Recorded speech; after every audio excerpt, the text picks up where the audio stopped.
provocar a pensar e não a dar pensamentos prontos, né? Pelo menos parte. Bom, vamos dar início então à nossa reunião do grupo. E eu não sei exatamente, vou fazer como tenho feito, acho que é como nas Nações Unidas, né, Dr. Pedro Osório, no Brasil fez o primeiro discurso na abertura do Congresso das Nações Unidas e por direito, então, ele vem fazendo discurso em todas elas. Farei isso. Seguindo esse precedente, então, internacional, eu vou me dar o direito, então, de fazer a abertura, né, da nossa reunião novamente, trazendo algumas ideias para examinarmos aqui. Como eu disse, eu nessa semana estou tentando escrever um texto para pôr em ordem um debate aí sobre verdade e justiça no direito processual. Nós estamos, o processo brasileiro passa por uma tentativa que me parece que é quase que pioneira, como foi na justiça eleitoral com o voto eletrônico. O judiciário brasileiro está tentando implementar agora um sistema de processo eletrônico, e a preocupação que me move então a fazer esse estudo é a constatação nessa questão aí que diz respeito ao processo eletrônico, em examinar um pouco melhor como o juiz constrói aquilo que ele toma por verdade no direito processual para depois fazer aquilo que ele ideologicamente diz que faz, que é a justiça, né, e a aplicação do direito. Então, quais são as operações que são necessárias, porque a preocupação que eu tenho nesse debate é exatamente verificar se não corremos um risco de uma brutal desumanização do direito processual. A desumanização que eu falo é dizer que o direito processual pode retirar o ser humano como foco da atividade processual para colocar sistemas, né, o que seria um desastre, né, para o processo civilizatório. Sermos agora administrados não mais, né, por sensações, mas por sistemas, que passassem a coordenar ações a partir não mais agora de um processo humano, mas um processo lógico, puramente operacional. Então a preocupação minha é essa, e é essa preocupação que move o estudo que eu venho fazendo, e acredito que as discussões que estamos fazendo sobre verdade e justiça aqui, de uma forma indireta, quando examinamos a ação humana, pode contribuir para escrever sobre isso. Mas, como eu disse, é um tema difícil. Eu pretendo concluir o mais breve possível, pelo menos um esboço, porque isso é um trabalho para uma vida toda, né?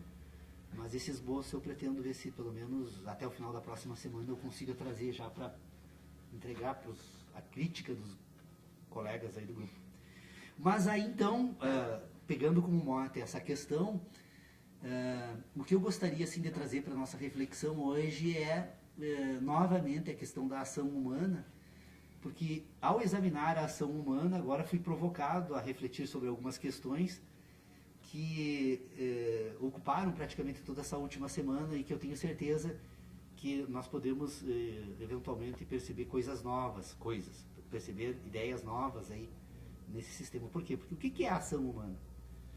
A ação humana, nós examinamos, verificamos que a ação, quando se fala de ação em face dos organismos, né, podemos dividir as ações que se projetam para o interior do organismo e as ações que se projetam para fora do organismo, né?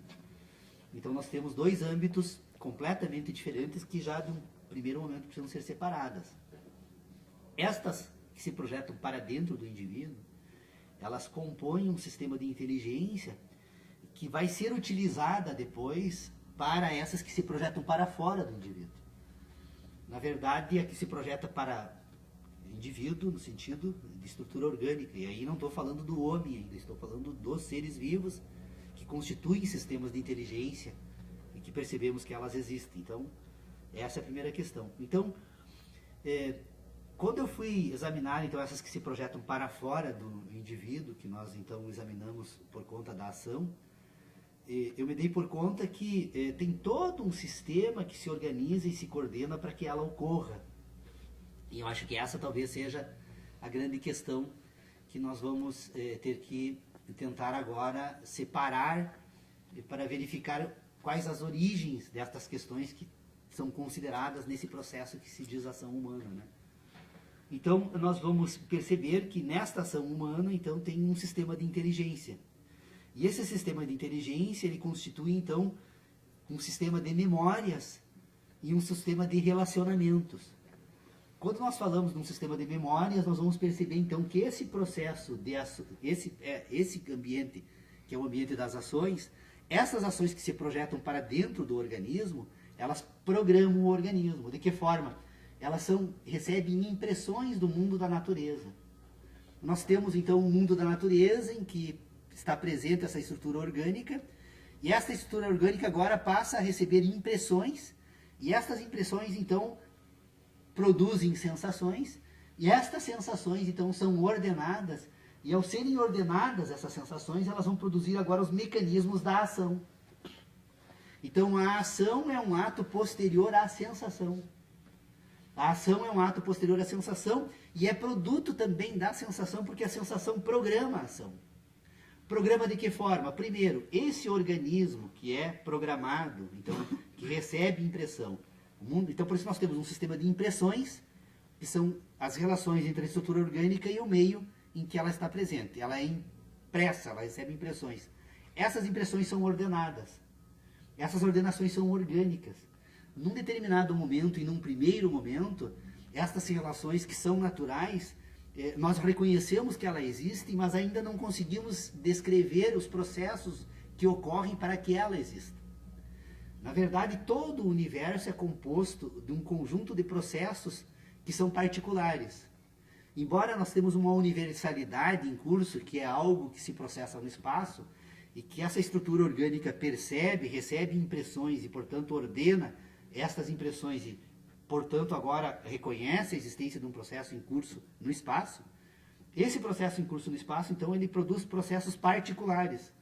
E nesses processos particulares está, então, aqueles processos que imprimem na estrutura orgânica da vida determinadas relações que vão mover essa estrutura orgânica, tanto no sentido assim, de permitir que ela se reproduza e se perpetue enquanto espécie, tanto no sentido agora de fazer com que ela se relacione nesse meio em que ela está presente para garantir essa perpetuação e essa reprodução orgânica. Então vocês percebam assim que há realmente no mundo da natureza determinados processos que são naturais, que se percebe que eles existem, que percebe-se então que ele ocorre e que, no entanto, nós não podemos nos cobrar a obrigação de resolver, de dizer de que forma eles ocorrem, porque nem tudo está... É possível da nossa capacidade de entendimento e também de imaginação, porque agora depois precisamos construir um sistema de ideias que vai ser posterior a tudo isso, né? Mas o universo é um processo em curso no espaço. Nesse processo em curso no espaço, há então essa estrutura orgânica, há relações dessa estrutura orgânica com os fenômenos da natureza.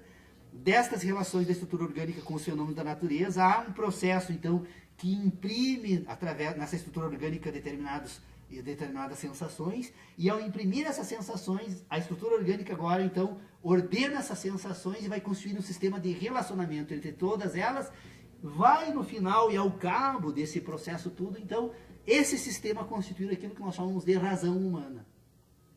A razão humana, então, ela surge na medida em que a estrutura orgânica relaciona sensações, e ao relacionar sensações, essas sensações são relacionadas entre si e relacionadas com esse processo em curso do espaço. Então, esta razão humana, que é constituída pela relação entre sensações, que relaciona as sensações entre si, relaciona as sensações com aquilo que tem por universo, que é o processo em curso no espaço, ao fazer isso, ela vai constituir um mundo. Um mundo, então, que é aquilo que essas relações relacionadas entre si, relacionadas com o mundo da natureza, vão estabelecer de relacionamentos. São as relações entre todo esse processo. O que se constitui ao cabo e ao final de todo esse processo? Constitui-se aquilo que nós chamamos, então, de uma ciência, uma estrutura formal de inteligência, a inteligência humana, a ciência da natureza, a capacidade, então, agora de ordenar sensações e, portanto, agora de estabelecer relações entre sensações e esse processo em curso no espaço, que não se sabe a causa inicial e muito menos a consequência final, mas que é um processo também em curso no espaço, e do qual nós, num certo momento desse processo, fazemos parte como estrutura orgânica. que desenvolvemos determinadas habilidades ao ponto de permitir que estejamos aqui agora, nesse momento, fazendo o quê? Refletindo sobre esses processos, inclusive sobre a nossa própria existência e tentando entender como é possível relacionar tudo isso. Então vocês percebam que a ação humana, na verdade, a ação, quando nós examinamos, tem que ser examinada dessa forma. Porque essa ação é parte de um processo. E como toda ação é parte de, como a ação é parte de um processo, nós também somos parte desse processo. E como tais, precisamos agora entender a parte que participamos. Não precisamos entender o universo todo. Nos basta entender a parte da qual fazemos parte, né? De todo esse processo universal. Então, o que eu fiz essa pequena consideração, que ela trata, então, pelo menos de um pressuposto que eu utilizo para organizar as demais questões que precisam ser examinadas.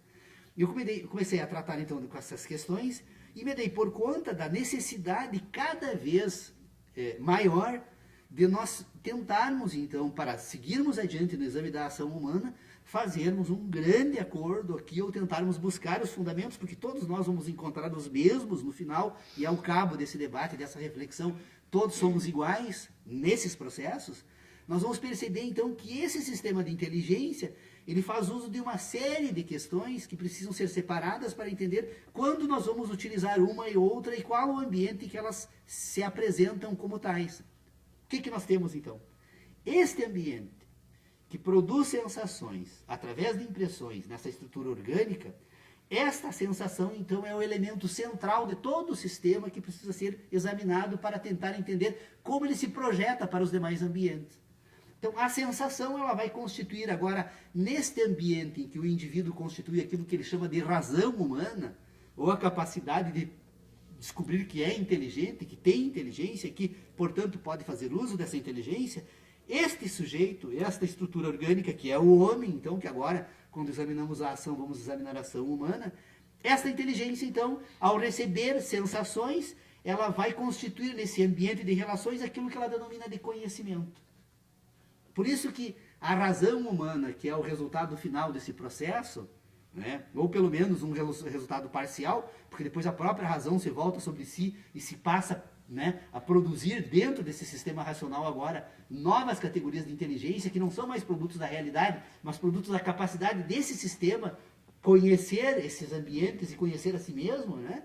E nós vamos projetar então agora um sistema de ideias, mas esse sistema que recebe sensações, ele, ao receber sensações, então ele produz aquilo que nós chamamos de conhecimento, e a ferramenta desse conhecimento são aquilo que ele vai separar nesse ambiente de sensações como verdades, que são o quê? As experiências, que são o quê? Que são as sensações.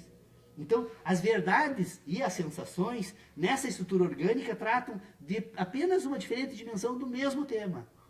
Então, essa estrutura orgânica, que sente sensações, constitui verdade, produz conhecimento, e agora, a partir dessas sensações, desse conhecimento e essas sensações, ele vai produzir uma ética, que é uma estrutura, né, que ordena as sensações e que esta ordenação se dá em face das relações que ele tem com o outro e com o mundo da natureza em que vive.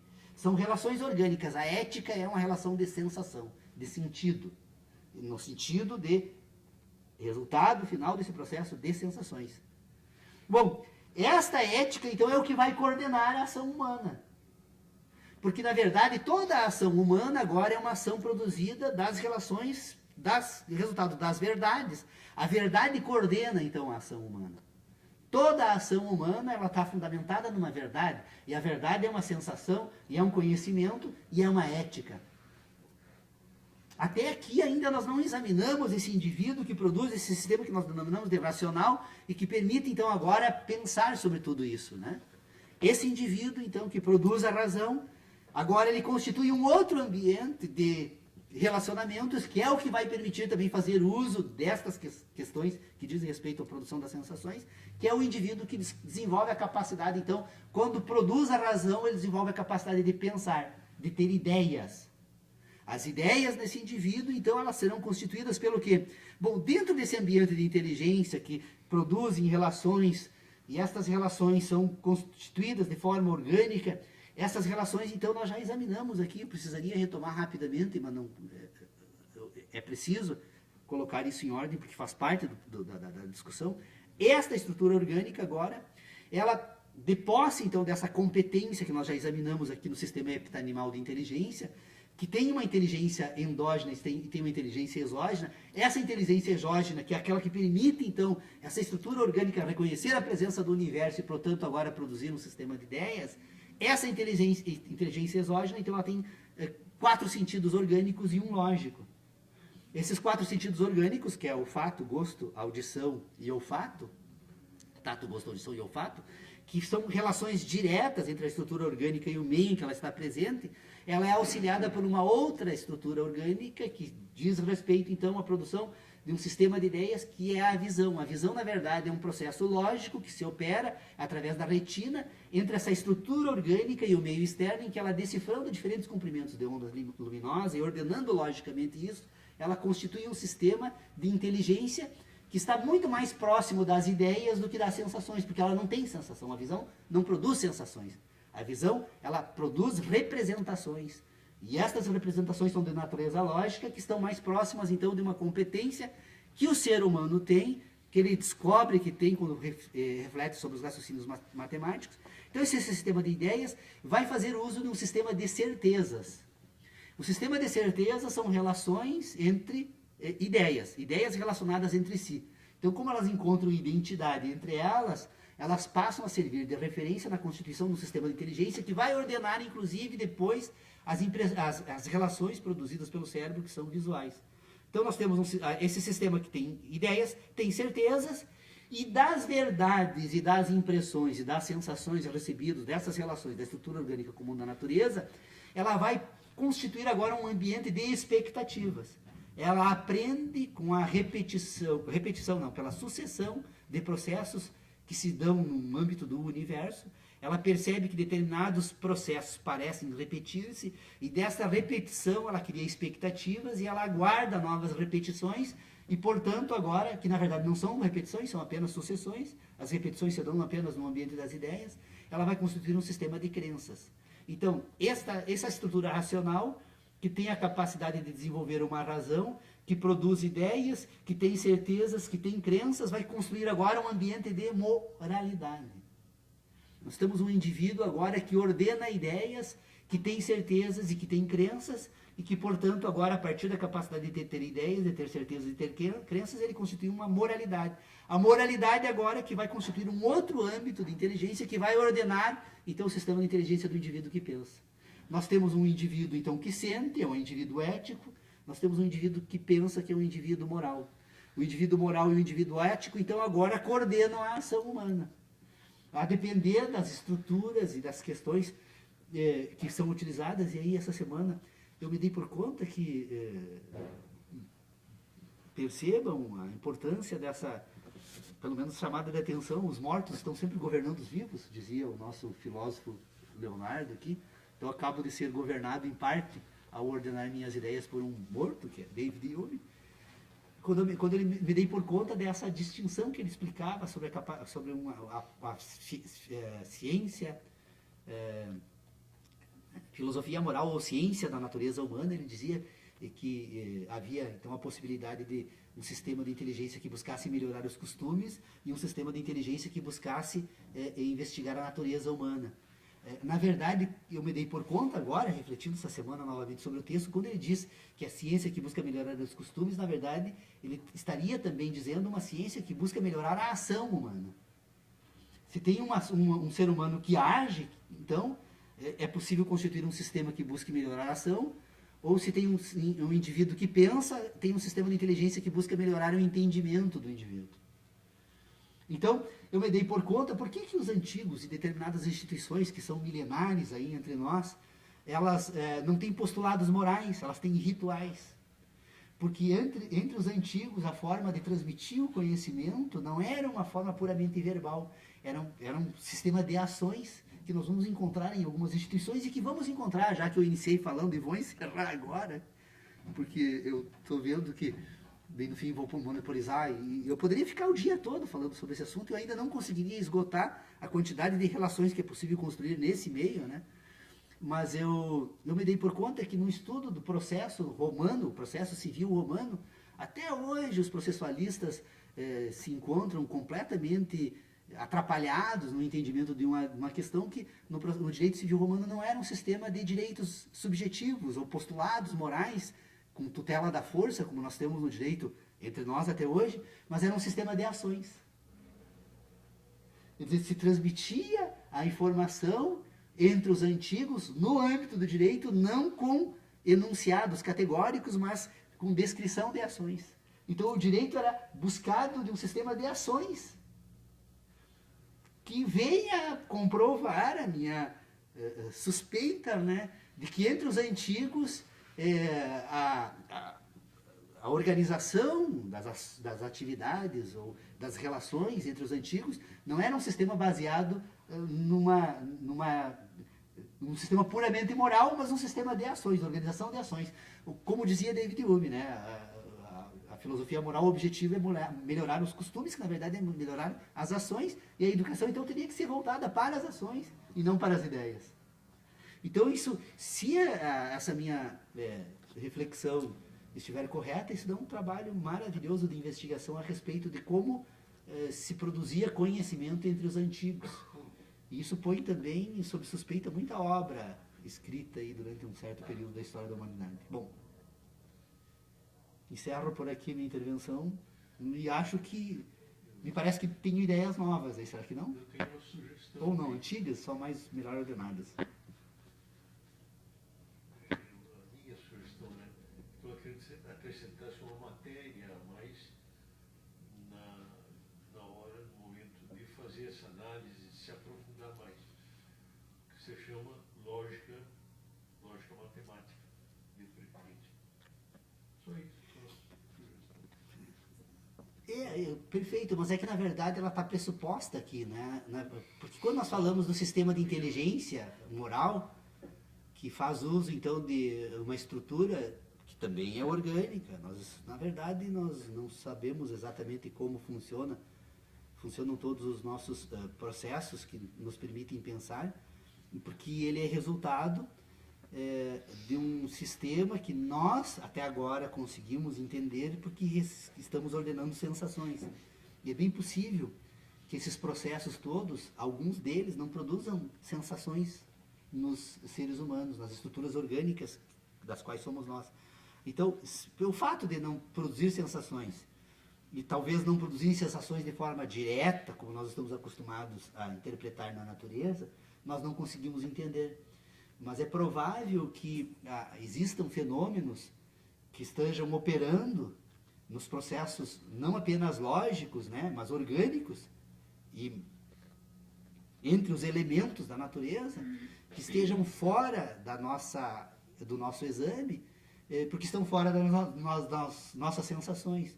O que o homem faz quando diz que envia sondas para as profundezas, se é porque dá para chamar de profundeza, porque essa ideia também não é adequada para tratar desse tema, do universo, ele na verdade está tentando enviar instrumentos que possam reproduzir sensações nos equipamentos que nós utilizamos aqui para tentar interpretar então esse universo, né?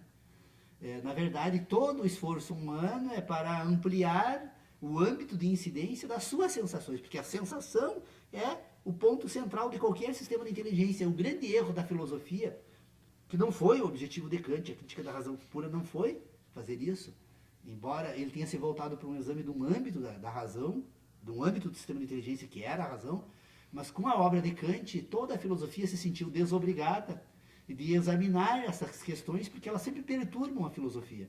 Toda vez que como a filosofia se deu por conta que não existem, as verdades não se repetem, e os processos não se repetem, cada processo, cada verdade ela é particular e cada processo é singular. Nesse universo que nós, embora percebamos uma sucessividade fenomênica, cada processo é único, porque ele está relacionado com o universo, e o universo é um processo em curso. E toda vez que algo se repete, ele se repete em face de uma aparente ilusão, porque todo o universo se transformou e, portanto, é um novo processo. Então nós temos uma sucessividade. E quando examinamos o processo, estamos examinando parte dessa sucessividade. E quando examinamos parte da sucessividade, nessa parte estamos nós. E nós imaginamos que essa sucessividade, ela é, na verdade, uma repetição. É a ilusão que o sistema de inteligência humana, com a capacidade de produzir certezas, produz no espírito humano. E que vai servir depois de suporte teórico para certas ideologias. A verdade e a justiça são ideologias. A verdade e a justiça não existem. A verdade é individual. Cada indivíduo vai produzir a sua verdade. Cada indivíduo, de posse da sua verdade, agora vai coordenar a sua ação. Então, enquanto que os indivíduos produzem as suas próprias verdades, e os indivíduos agem também movidos por um outro tipo de sentimento que é produzido, que tem origem na família, que é a ideia de justiça, né? O que é a família? A família é um agrupamento, né, de indivíduos com vínculos parentais, que algo, provavelmente esse compartilhamento dessas estruturas orgânicas impõe para esse conjunto de indivíduo, então, a obrigação da defesa mútua. Na medida em que esses indivíduos que compartilham estruturas orgânicas, que são legadas, então, pelo processo de reprodução, na medida em que essas estruturas vão impor, por relações, nós não temos esses sentidos, porque eles, como eu disse, são limitados, esta necessidade de defesa mútua é que vai constituir o primeiro vínculo social que vai se projetar para fora do indivíduo para o círculo em que ele vive. Sem a família não haveria sociedade. Porque é da família, da constituição desses vínculos que são naturais e orgânicos, que o indivíduo agora passa a se projetar nos demais indivíduos. E ao se projetar nos demais indivíduos, ele vai constituir vínculos que não são agora exógenos, mas que são exógenos. Que são vínculos de sensações que se projetam para fora dele. E ao constituir vínculos de sensação para fora dele, ele vai criar então agora a capacidade de produzir vínculos, né, que se estruturam a partir de determinados postulados éticos e morais. Ele vai desenvolver, então, a civilidade. A civilidade tem origem na família. Então, a ideia de justiça nasce desse vínculo. Porque todo indivíduo que vai, então, buscar a sua própria sobrevivência, e agora, a partir deste vínculo que se projeta para fora dele, a sobrevivência da família, ele vai produzir, então, num sistema endógeno, que as suas sensações, gosto ou sentimento, como dizia, né, David Hume, nos 2 parágrafos iniciais da sua obra, a partir daí agora ele vai construir um sistema que ele vai definir como a justiça. Então, para todos os indivíduos, justo é tudo aquilo que beneficia a si e a sua família, né? E injusto é tudo aquilo que prejudica a si e a sua família. E de posse desse sentimento que se instaura no âmbito da família, a sociedade constitui agora um discurso ideológico, que é um sistema de ideias, que vai dizer que existe, então, uma ideia de justiça. E a partir da ideia de justiça, agora, e auxiliado, então, pela ideia de verdade, que ambas são individuais e particulares, porque a justiça e verdade, ela é sempre do indivíduo. Ela não é universal. A justiça e a verdade, o que o indivíduo trata por justiça? Justiça é aquilo que me faz bem. Verdade é aquilo que eu senti. Então, se eu senti e aquilo me faz bem, eu agora tenho a verdade e a justiça como algo, né, que vai conduzir, então, uma forma de produzir ideias. E essa possibilidade de produzir ideias a partir do uso desses 2 sentimentos vai permitir a constituição de um sistema ideológico que vai produzir, então, agora as ideias de verdade e justiça, verdade, justiça e direito. E, portanto, agora, se apropriando desse sentimento, né, vamos construir um sistema moral, que é o direito. O direito é um sistema moral tutelado pela força. E que ganha legitimidade na sociedade porque o sistema ideológico convence a sociedade de que, efetivamente, essa é a forma, né, mais correta, e provavelmente, e com certeza deve ser, porque senão não estaríamos vivendo em sociedade.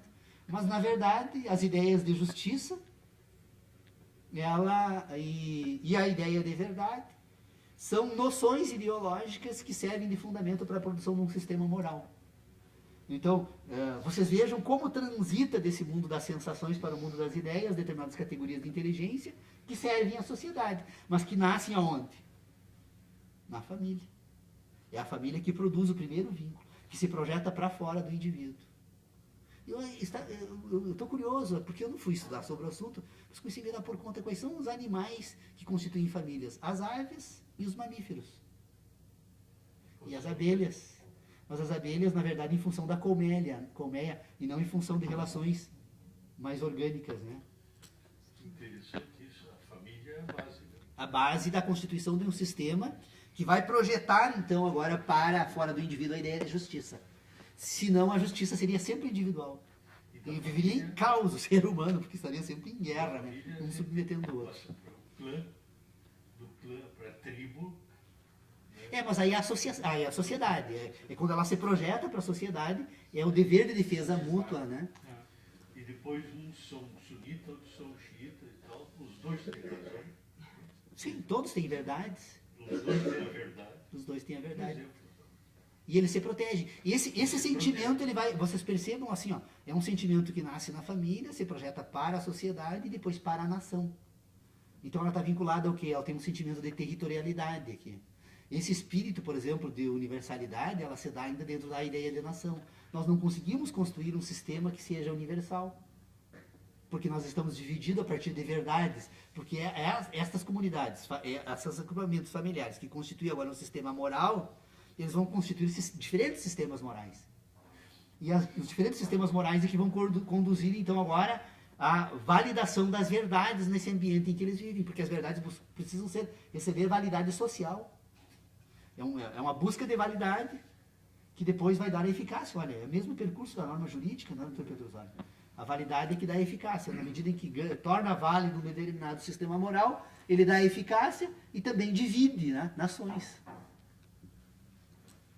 É um debate que eu estou encantado com o tema, eu precisaria me afastar completamente das minhas outras atividades. A advocacia me atrapalha um pouco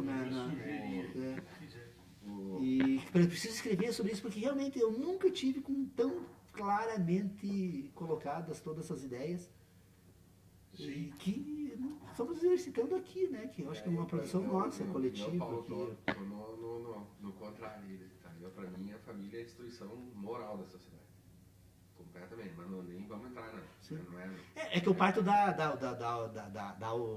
estrutura orgânica. Eu estou indo lá na natureza, lá nas bases biológicas, para fazer essa afirmação. Depois o que acontece com a sociedade moral e a família na sociedade moral, bom, é uma outra coisa, né? Tanto que nós hoje estamos renovando a nossa moralidade, né, a respeito da sexualidade. Isso vai importar toda uma mudança de ideia de família. Mas lá na base ainda tem essa ordem da natureza que diz o seguinte: se protejam enquanto compartilharem estruturas orgânicas, né, que nós não sabemos exatamente de onde vem essa ordem, mas ela existe. Entre nós e entre as galinhas, né? Foi o que eu percebi, assim. Eu tenho uma obra que quando a gente... Eu já até falei dela aqui pra mim, que é a justiça, o direito, a moral não é assim, né? Tipo, Hã? Justiça, moral... Sob o ponto de vista do debate civilizado, sim, né? Eu acho que sim. Ali, eu acho que é um pequeno livrinho, né, que deveria ser mais valorizado, né? Como... Tá louco, né? Tu lê aquela pequeno... Sim. Que é a inversão do eixo, né? Você tira essa ideia teocêntrica do mundo, que até então governava o mundo, né? A ideia que as pessoas tinham um destino a ser cumprido, né? E não adiantava fazer o que fosse, que esse destino... E daí o Édipo, né, o primeiro sujeito moral da história, porque ele vai contra isso, né? Ele diz, não, para um pouquinho. Eu vou contra. Mesmo ele fugindo do destino dele, ele acaba indo contra o destino, né? Mas ele é o primeiro sujeito da escrita, assim, né? Tem pessoas, eu até andei pesquisando para ver, assim, aonde poderia ter surgido um outro escrito, alguma coisa, né? Que se materializou como forma de literatura para... E, de fato, né? Sófocles é o primeiro que pensa o mundo do eixo ao contrário que vinha a civilização pensando, né? Ele propõe um sujeito autônomo, né? Dono das suas ações, do seu destino, do seu desejo, das suas vontades, né? Então, um sujeito de vontade, um sujeito de vontade moral, né?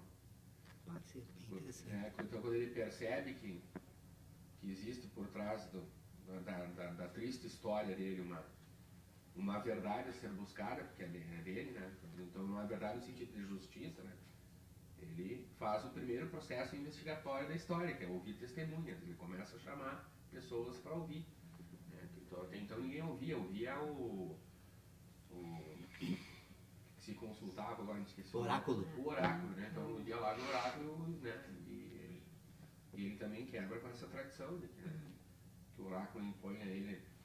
Eu acho bacana, por exemplo, assim, até agora, diante disso tudo aí, né, Paulo, que de novidade que tu tá tá trazendo, tem algumas coisas assim que voltam, né? Como a gente recupera essas coisas assim, e essa obra eu acho assim, sensacional também. Um dia nós poderíamos, realmente, assim, Leonardo, eu já ouvi você falar sobre esse tema, assim, e me encanta ouvir, Sim, sim. porque me parece que você realmente estudou, conhece com profundidade esse tema. Eu realmente, assim, nem sei se teria condições de ler, porque tem que fazer toda essa contextualização que você mesmo sabe fazer. Poderíamos um dia, eu gostaria até de ouvir um pouco mais assim, sobre isso, Paulo, mas acho que o tema, assim, que... O Édipo é um livrinho que tu lê ele talvez em 3 horas ali, se tu vai lá, em 3 horas tu acaba lendo ele, porque ele é um... Mas, Leonardo, assim, não, eu concordo contigo, assim, mas eu ainda assim continuo convencido do meu método de que os livros hoje me atrapalhariam. Eu estou abrindo uma exceção para Kant, porque realmente, eu como li a Crítica da Razão Pura e busquei entender a Crítica da Razão Pura, eu só gostaria de estabelecer um pouco algumas ideias sobre como ele faz a transição agora para a Crítica da Razão Prática, né? Que é a constituição desse sistema moral, que é o que governa a filosofia hoje, né?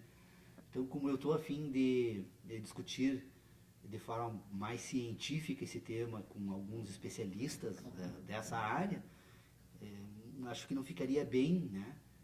Pelo menos poderia parecer que eu estivesse tratando com desprezo toda a fundamentação teórica que vem sendo utilizada pela filosofia tradicional, que não é. Então eu preciso estudar exatamente para tentar entender um pouco melhor, porque toda vez que eu leio qualquer texto filosófico, eu não entendo. Ou eu sou uma pessoa incapaz de entender esses textos filosóficos da atualidade, ou eu tenho a impressão que esses textos filosóficos da atualidade, na verdade, são verdadeiras religiões. Cada um constitui um sistema de ideias que são vinculadas a outras ideias, nenhuma delas se cobra qualquer tipo de explicação sobre as origens dessas ideias, né? Porque se for para ler obras com o objetivo de lazer, eu tenho obras melhores do que as filosóficas, né? Pelo menos elas têm uma cronologia lógica, porque a filosofia não tem. Desculpe os filósofos, não estou nem fazendo, mas não tem. Essa é a história. São igrejinhas, né? Cada um tem a sua religião ali. Essa é a história aí que tu está colocando. E o fulano disse, é sempre assim, né? Essa história que tu está colocando, pega só um livro de filosofia, né? Uma mitologia ali da Tafra, né?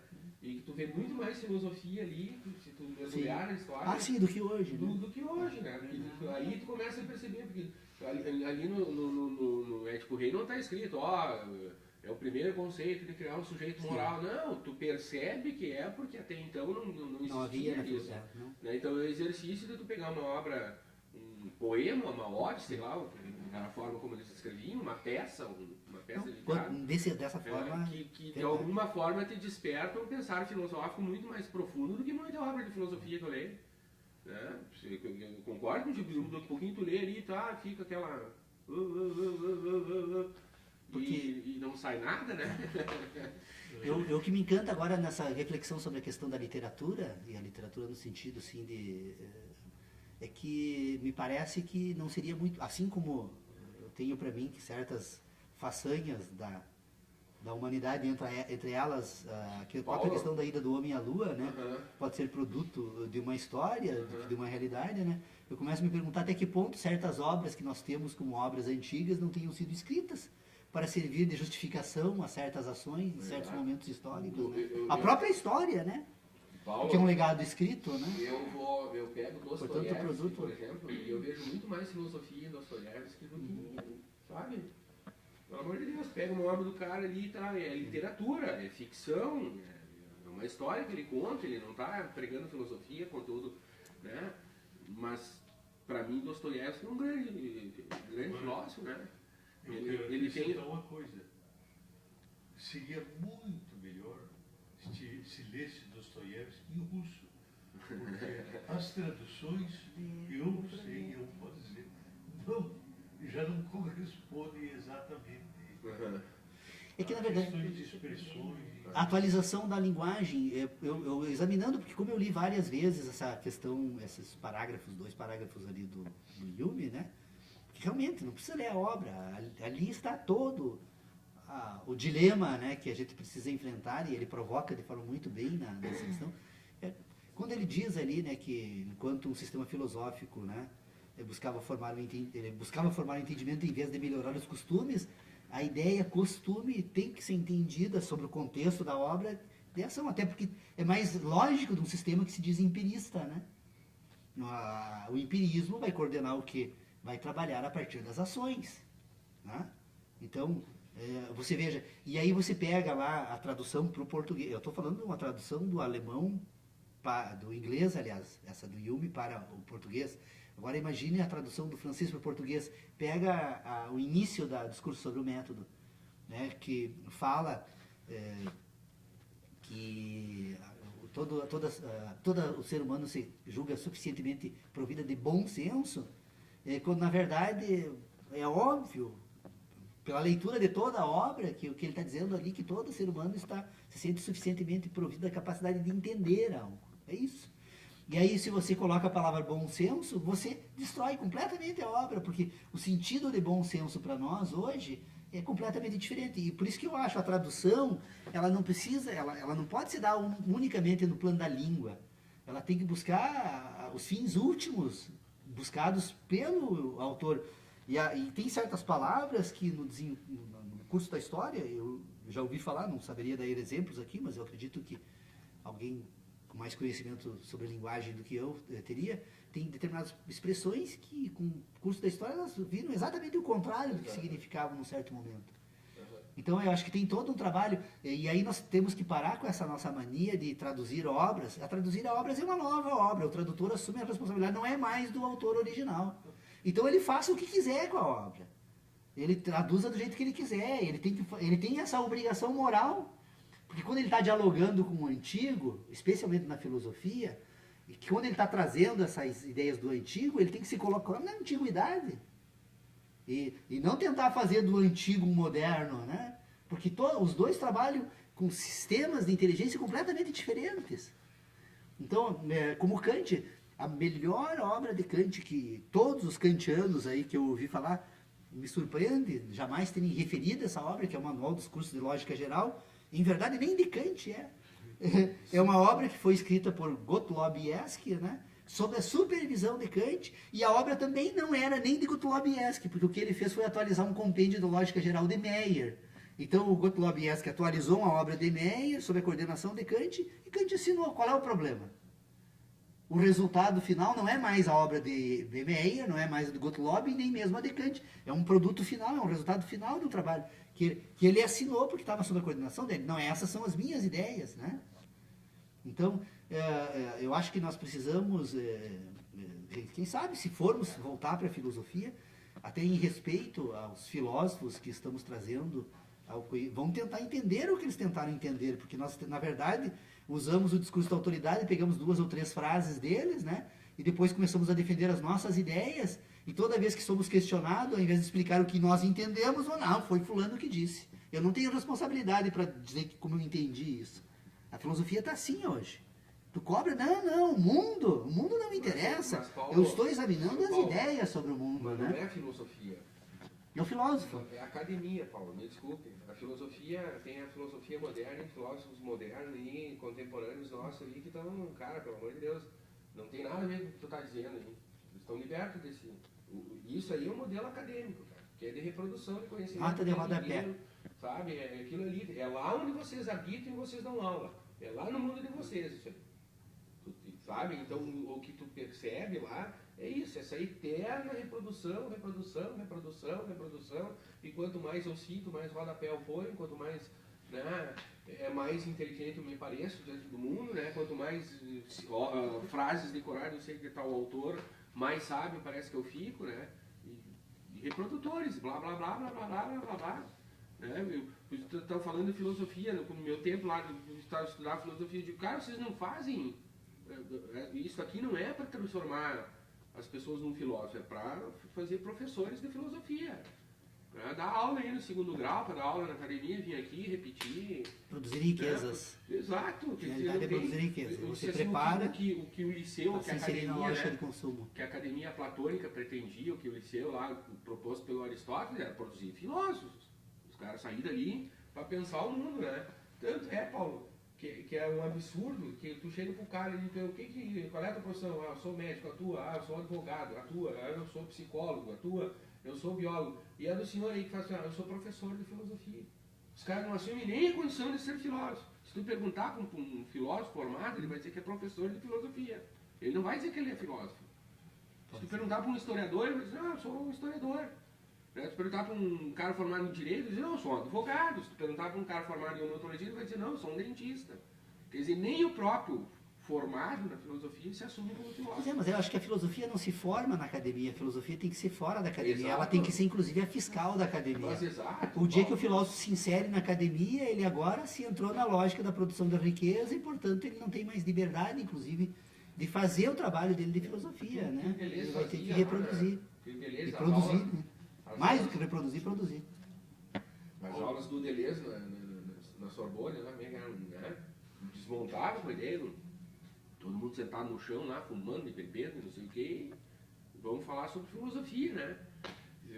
Tinha um processo de metodologia diferente de dar aula. Bom, eu quero agradecer pelas suas palavras anteriores, dizendo que quando leio autores novos de temas filosóficos, tu te acha ignorante. Me sinto Eu completamente pensei que era ignorante. só eu que era assim antes. Agora tu me tira um peso de cima da cabeça. Porque eu pensei, pô, eu leio a opção de coisa, não entendo nada.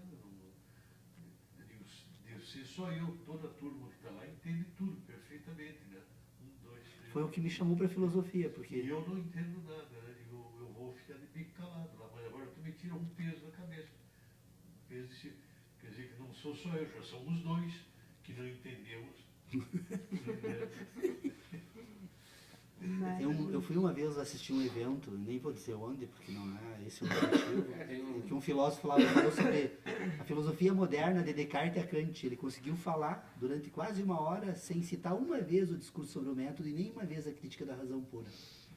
Então, se ele sai de um ponto ao outro, sabe, e os dois pontos não estão presentes, foi, na verdade, uma divagação sobre a história de certos livros, né? Na verdade, certos autores, porque nem mesmo as ideias estavam presentes ali desses dois pensadores. Porque se ele tratasse do problema que Descartes tentou investigar, investigou, e o problema que Kant investigou, mas se tu vai, por exemplo, discutir sobre a questão de Kant, a primeira questão é o imperativo categórico e o tratado moral, não sai disso. Enquanto que a questão fundamental de Kant é exatamente tratar de que forma são produzidos os juízos, que é a tarefa que, em 15 páginas ali da obra dele, ele pelo menos põe aquilo que é necessário para um ponto de partida em ordem, e que a filosofia simplesmente faz de conta que aquilo não foi escrito, que não, a filosofia tradicional trata como se aquele assunto não fosse relevante. E quando trata de forma relevante, descreve o que está ali por Kant, né? Mas então, sei lá, eu realmente, eu diria às pessoas que nos assistem que imagino que qualquer estudo de filosofia deveria passar por uma reflexão demorada sobre essas primeiras 15 páginas da introdução da crítica da razão pura. Porque realmente é ali que são colocadas as questões fundamentais da filosofia. Enquanto não entendermos aquilo ali de forma clara, não é possível seguir adiante, porque é necessário compreender realmente a razão pela qual nós podemos estabelecer uma categoria de juízos sintéticos e juízos analíticos, né? Seriam essa é a primeira distinção. A segunda, né, como é possível então pensar nesse tal de juízo sintético a priori, que na verdade não é a priori, é um juízo sintético puro, né? O Kant utiliza o a priori porque Kant julga fundamental para o trabalho dele colocar em ordem as ideias de espaço e tempo, né? Sem submeter o conhecimento às ideias de espaço e tempo, segundo ele, seriam condições de possibilidade do conhecimento. Então o tempo, refletindo melhor eu hoje, né?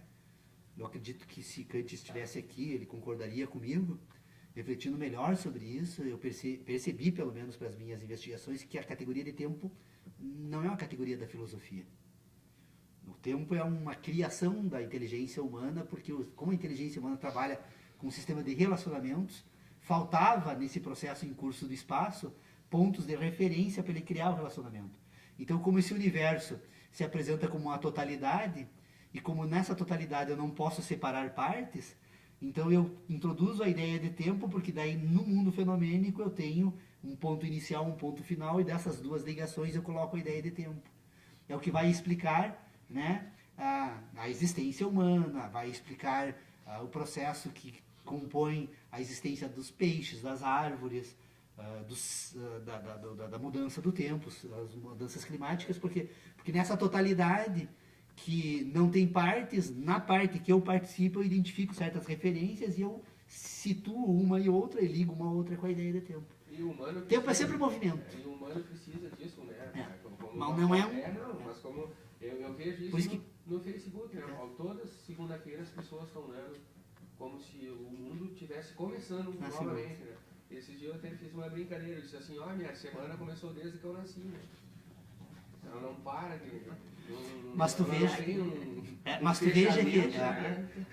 mas tu veja qual... veja, olha eu de novo fazendo... Tenho tomado cuidado, mas é grande, Raul.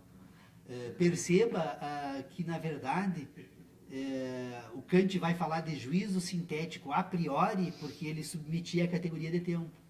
Então, se nós retirarmos a categoria de tempo desse sistema dele, que me parece que ele concordaria, se eu fosse traduzir a crítica da razão pura novamente, eu mudaria isso na obra, porque eu sei que o objetivo dele era esse mesmo, o Kant era esse. Então, eu imagino estar falando por ele aqui, modestamente. Eu não tenho como, se eu tivesse como agradecer a Kant, não teria como, por tudo que eu tenho delegado dele, né? Jamais faria algo que... Então, na verdade, o Kant diria o seguinte, que são juízos sintéticos puros. Por que puros? Porque eles dispensam o mundo da natureza para serem produzidos. Mas ele fala nos juízos sintéticos puros, né? A priori e a posteriori. E depois os puros. Opa, então não, vou ter que ler um pouquinho mais a obra. Eu li um kantiano convicto como eu, que não leu a obra. Né? Mas eu não tenho pressa. Eu não tenho pressa de ler a obra dele. Agora, embora o manual de curso de lógica geral, quero deixar bem claro, eu li e achei fantástico. Que obra maravilhosa. Eu quero dizer uma coisa, só acrescentar uma coisa. Vocês se deram conta da necessidade que nós temos, o homem, né? A mulher também, de estabelecer padrões de tudo para poder compreender, até o tempo, né? Para poder tentar compreender as coisas, a necessidade imbígida, como é que se diz em português imbígida? Que faz parte do mesmo. Então, a necessidade fundamental de estabelecer padrões para tudo, né? Sim. Que pode ser que na natureza nem existem tais padrões de fato, né? É que pensar é relacionar. E nós precisamos, tem certas relações que, como nós não conseguimos estabelecer elas de forma estáveis na natureza, nós vamos criar, então, referências, né? A ideia de tempo é uma referência. Ela mudou, o tempo, se é que ele existe, né? Me parece que ele, então, sempre foi o mesmo, mas você percebe que o tempo que eram os ciclos da Lua, ciclo do Sol, depois ele passa para usar a rotação da Terra, depois nós conseguimos construir instrumentos, usamos a referência ao Sol, a posição do Sol, e hoje nós estamos usando o quê? Movimento atômico. Mas toda a ideia de tempo está referenciada em um movimento. Sempre que eu penso o tempo, eu vinculo a um movimento. E esse movimento não tem estabilidade. Porque mesmo aquele ciclo atômico que eu utilizei para estabelecer no relógio atômico hoje, não é mais o mesmo quando for buscar. É outro. Eu vou buscar num outro ponto. Então essa instabilidade desse processo, por isso que eu parto da seguinte questão, de que forma é possível, então, desenvolver um sistema de ideias que possa ter uma certa estrutura, que possa se apresentar de uma certa forma lógica. Primeiro, é necessário compreender a ideia de universo. E a ideia de universo é um processo em curso do espaço. Processo em curso do espaço. Então, agora, eu tenho algo. Alguém me cobra explicações sobre esse processo? Só sei que nada sei, né, doutor Pedro Osório? O processo inacabado. É um processo, ele está em curso. A causa inicial e a consequência final desse processo não me é dado conhecer, mas é um processo. Então, agora, nesse processo, então, eu agora percebo que ele tem determinados fenômenos. Esse processo se apresenta enquanto um processo fenomênico. Esse processo fenomênico, então, agora, com essa estrutura orgânica que sou eu, produz impressões. Ao produzir impressões, causa sensações. Ao causar sensações, permite que essas sensações sejam armazenadas num sistema de memórias. Desse sistema de memórias é possível relacionar sensações. E essas memórias que relacionam sensações constituem verdades. Essas verdades agora, elas produzem aquilo que o indivíduo chama de conhecimento e, portanto, a razão. Essa razão em si, com as memórias das sensações, produz agora ideias. Por isso, percebam a transição das impressões para a síntese. As ideias agora não são mais impressões, agora são sínteses. Então, o mundo fenomênico produz impressões. Essas impressões produzem sínteses. O que são as sínteses, então? Eu vou tentar imaginar algo que é o cérebro e toda a estrutura neurológica que coordena o cérebro. Este cérebro agora, que armazena impulsos elétricos, ela sinteticamente agora vai ordenar neste ambiente que coordena as ações, determinadas relações que vão produzir ações para estar em consonância com estas impressões. Então, a concordância entre as impressões e as ações decorrentes das sínteses, né, é que vai dar aquilo que nós chamamos de harmonia nesse complexo orgânico. Então, sempre que as sínteses e as impressões se corresponderem e coordenarem ações, então o que esse complexo orgânico que é o cérebro faz? Coordenação, vai em busca do quê? De um doce. Por quê? Porque no plano das impressões ele vai produzir uma sensação agradável. Então, a síntese, coordenação, para produzir agora no plano das impressões algo que endogenamente essa estrutura orgânica quer. Por isso que a estrutura orgânica agora tem então um sistema de inteligência endógeno, que é movida pelo quê? Pela busca da sobrevivência e pela busca do prazer. A busca da reprodução, aliás. Reprodução orgânica, que é a dor e o prazer. Sobrevivência, reprodução. Dor, prazer. Estruturas endógenas, estruturas exógenas. As relações das sensações no espaço, ordenadas sinteticamente, coordenam ações para fazer o quê? Buscar, nessa estrutura endógena, orgânica, novas impressões que produzam o quê? Produzam, nesse sistema de impressões, o atendimento daquelas reivindicações de natureza endógena. Essa estrutura viva, orgânica, endógena, então, busca, com a ação, realizar o quê? Necessidades. Então, a necessidade é que coordena, a necessidade e o prazer coordenam a ação humana. Percebam, me parece, né, que todas as vezes que eu coloco esse sistema em ordem aqui para examinar, que parte do universo ao indivíduo, ela se apresenta dentro de uma coerência lógica. Eu acho que eu não entro em contradição até aqui, porque eu ainda não estou dizendo o que deveria ser. Ainda estou tentando entender o que é. O que deveria ser depois. Estou tentando fazer com o Lucas, com o Educo, né? E tudo. E com a Essas Renata. correlações, aí, do ponto de vista matemático, elas são fracas, elas não são muito fortes. Porque cada vez que há uma correlação dessa, existem oscilações, existem coisas que não são exatamente. E para cada pessoa difere também. São estruturas orgânicas distintas, são programadas de forma distinta. Depois que nós sofremos impressões, cada um se programa pelas impressões. Todo conhecimento tem origem na experiência. Está em Kant isso. Então, cada indivíduo tem conhecimentos distintos, experiências distintas. As memórias sofrem alterações durante o tempo. Né? As estruturas orgânicas, a quantidade de ferro presente nessa estrutura orgânica, de lítio, né?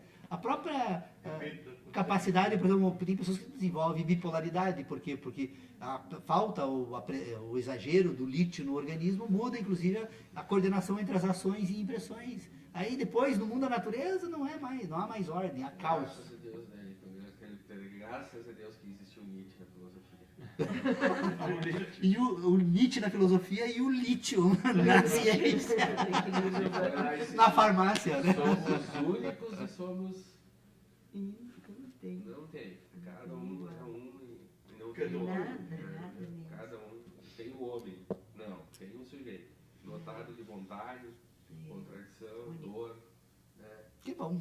Acho que então no próximo sábado aqui estamos prontos aí para fazermos novas investigações. Acho que esse tema é muito interessante. Eu nunca imaginei, desde que nós iniciamos nosso grupo de estudos, pelo menos da minha parte, eu sempre procurei, vamos deixar a ação para o fim, primeiro vamos abastecer essa...